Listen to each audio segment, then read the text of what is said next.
Hi, this is Larry Graham. Welcome to the Soul Patrol. .net, RADIOIO. Everybody I see, I don't owe.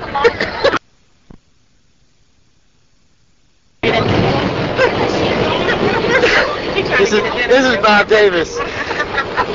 We're riding on the A train, going up to Harlem with Sly and the Family Stone. Go ahead, Freddie, Mr. Freddie Stone. Hello, everybody. How y'all doing? Very good. Thank you very much. I'm here with Adam's Rib, Blanche Valentine. What's up? What's up? We were right in the middle of a conversation talking about how people should think about the Family Stone going forward, because they're not dead. Matter of fact, Freddie's got a new CD out, which we're going to talk about a little later. But Fred, you're giving us some of your thoughts on how you want to see, perceive the band going forward.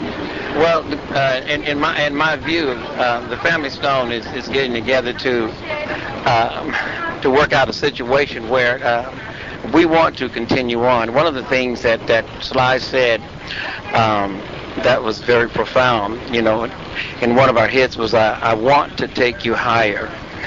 And I believe that the Family Stone can continue that on and take people higher. My brother's a genius.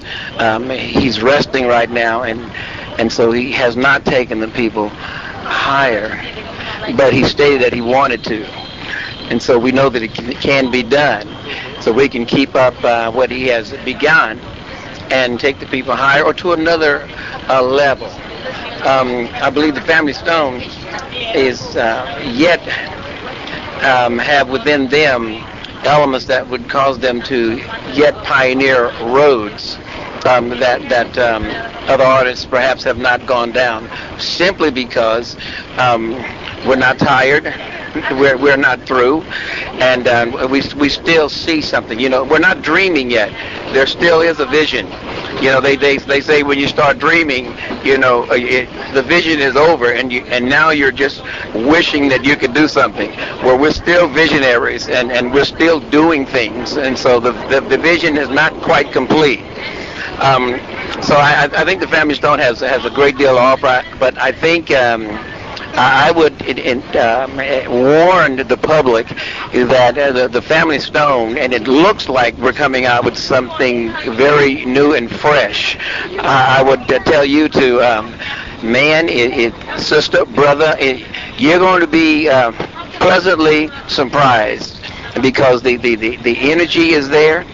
The same music that you enjoyed when you were younger, you're going to enjoy it again. Everything is going to be there, but it's going to be coming from a fresh Family Stone.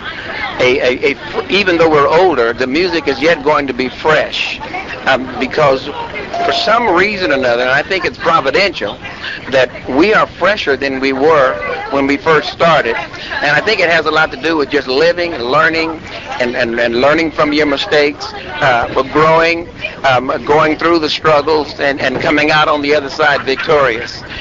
And to us, we have purpose. When we were younger, we played because we just loved to play. When we're playing now, we're playing because we have purpose. We have a lot of friends and not to mention family members, but that's a small part of it. We have an obligation to what I consider to be our fans, to say something to them. We want to let them know that they didn't do wrong by being our fans, and that we love them, and we want to do something for them. We want to let them know that we are alive and well, and we want to share something with them that will be beneficial to them in years to come. Is that because everybody's a star? That's because everybody is a star, and Stan, and in the end you'll still be you. Well, listen, I don't want to dwell on anything negative, but you did mention your brother. Yes. He's not here with us today. Is he going to be a part of this, or is that still an open question? Sly is like a friend of mine said last night. Sly is Sly. He's in Beverly Hills. He's doing well. Last time I talked to him, he told me, he said, Freddie, I got about 100 songs. Now, Sly is doing basically what he wants to do. I told one brother there are two things that would cause Sly to get motivated. One, a divine experience. Two, the family stone in the studio rehearsing. Okay, and I think one or two of those things would cause him to come out and do something. Well, my view is that, we would all like to hear and see him again, but, we're all just happy if the brother is just happy with himself and within himself and for himself, and that's really all any of us want or need out of life. Amen. I agree, and he is. He's happy with himself. He's doing what he wants to do when he gets ready to do it. He goes where he wants to go.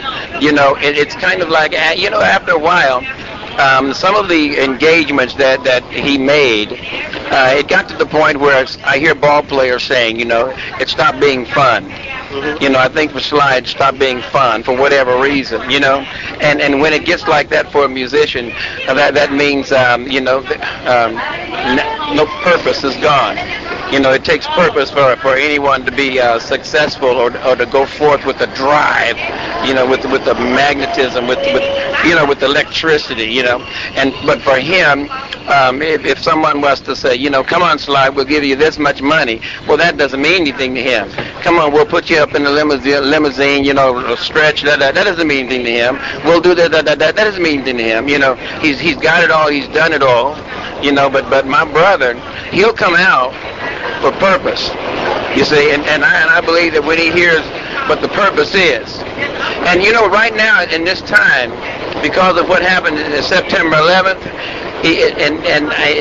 I've had so many people call me now and said, you know what, we know that the things that have happened, and because of September 11th, it automatically seems to set the stage for groups like Sly and the Family Stone because of the messages that we used to have in our songs. Definitely. You brought people together in a very special way, at a very special time. There was a war going on then as well. Let me ask you, what do you think about music today? And where do you think you fit in musically, or do you not even care about that? Well, where do we fit in? Well, we've been flattered that so many artists, have sampled our music, and that they've taken a liking to it, that they saw something that was positive to them and used it. Of course, it makes you feel good when you hear someone doing, the things that you've done. And today, I think we fit in the very same place we fit in years ago, because there are people that are put in. I believe that people have purpose. We have purpose. Our purpose then, when Sly wrote songs like "You Can Make It If You Try," very significant. Stand, in the end, you'll still be you. I want to take you higher. I'm thankful and thoughtful. Songs like that. Thank you for letting me be myself again. Well, there in that same light, that same message is viable today. It's important today. Perhaps addressed in a different way, but the message, the message and what it means to encourage people and to let people know, because I notice as you get a little older and live a little longer, people need to be encouraged. People need to know that it doesn't matter what people say about your racism, your color, and this and that, or how tall you are, how short you are. Everybody, is thought we are everyday people. It has to come back around again, say it another way, because there's a new generation, but it's the same thing, man. Let me ask you this. Let's go back in time for just a moment. One of the things about Soul Patrol that makes it unique among its genre, I hate that word, genre of sights, is that we have a lot of information on our site about Jimi Hendrix, and we recognize how important that he was, and his music was, and his legacy. You're part of the same legacy from the same period of time. Talk to us for a minute about people like that I would consider contemporaries of yours, like Jimi Hendrix, like the Chambers Brothers, like Richie Havens. Chambers Brothers. Okay, talk about the Chambers Brothers for a minute. I love the Chambers Brothers. What I love about the Chambers Brothers is their heart. Okay, we knew them, man. The Chambers Brothers had they were one of the few groups that I feel in my spirit that was genuine from the heart. You know, and not a lot of artists were like that. Some people just play. Hold that thought. Okay. We at 125th Street, and we're getting ready to get off of this train, and we're gonna right now. We'll pick it up later. We're gonna pick it up. The great, the legendary Mr. Freddie Stone. We're back on the A train. We just got through at the Apollo Theater taking a little business, and we're going to pick up the conversation with a little discussion about the Chambers Brothers and Richie Havens, the Jimi Hendrix and Santana, and the whole Woodstock thing.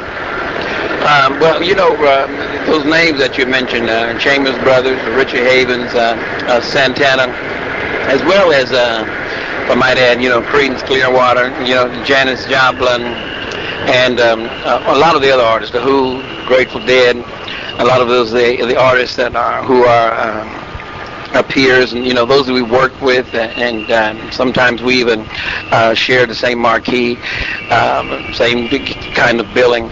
The one thing that I really appreciate as I look back on it is that every group was unique in its own way. Every group had its own distinct sound. Every group had a particular message, and you know, and in that time, it seemed like everyone was more or less speaking from the heart on different sides of America.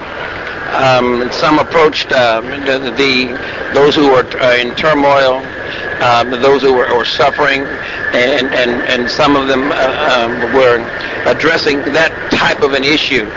Sly and the Family Stone, we had a tendency Sly had a tendency to feel the pulse of the people, and in our songs, we let the people know that we understood, you know, what they were going through. We understood society, what the trials that certain segments of society had to put up with, or the things that we had to go through. And our main purpose at that time was to encourage, you know, not just our brothers and sisters, or if you want, you can say, yeah, our brothers and sisters, because as you know, our group was, as some of the other artists termed the phrase innovative. They said that we were innovators. Well, our group was, you know, consisted of not just black but white, not just black and white, but we had ladies in it, and it turned out to where we were able, I guess providential, if you ask me, we were able to have a very good feel for what was going on in society because of what's going on in our group, and we knew that there's no reason under the sun that every nation, every kindred, every ethnic background could easily work together. And so when we were confronted with different issues, we were out when the Black Panther movement was out. We were out when you know, when people wanted other people to be Muslims. We were out when there was deeper prejudice in the South. We were out when you know, Dr. Martin Luther King was assassinated, and yet we were living witnesses that everybody can get along. Everybody can work together, and everyone can be focused and do something positive and beneficial for the whole if they would just work together. Let me ask you this, Freddie. We just got through walking through Harlem for the past 45 minutes or so. Well, now, I know you've been to Harlem before. Sly and the Family Stone has played the Apollo Theater before. What are your impressions in the year 2001? You know, fast forwarding it from the early 70s and late 60s of what we saw today as we walk through the streets. Number one, there's a lot more people. You know, that's been 29, 30 years ago since the last time I walked the streets of Harlem. There's a lot more people. There's a lot more going on the streets. It seems to be the mindset of the African American seems to be more focused, more the intensity of the African American has been turned up. Some good, some, in my view, some good, not so good. You know, I sense that the warrior in the African American has risen to the top, so to speak. And you know, we have champions now, and people are coming out. Regardless of what the establishment is saying, or regardless of what society has said, somehow or another we have been able to maneuver through all what has gone on in the past, and we're rising up. And as I said earlier, some of it looks good, some of it looks bad, but that's no different than anything else in society. Well, you know, I'm going to use that as a segue. This may not be a perfect segue, but it's going to be a segue nonetheless. To talk a bit about your new CD, because I want to talk about how I want you to talk about how that CD is meaningful in the year 2001. And I know a lot of people haven't heard it. You know, I'm one of the, I feel fortunate that I've been able to hear it and report on it. But I want you to talk about that CD and, talk about what it means to you. Well, to me, the CD that I've been blessed to just finish recently has been out locally on the West Coast. It's called Everywhere You Are, and what I attempt to do on the CD is sort of remind man and woman, girl and boy, that they really are special. There's one song that's entitled "You Got Everything It Takes to Make It." You know that you are beautiful in God's sight. And there's a lyric on there that says there's no need to fake it. You don't have to be anybody else. You're going to be successful only as you be yourself.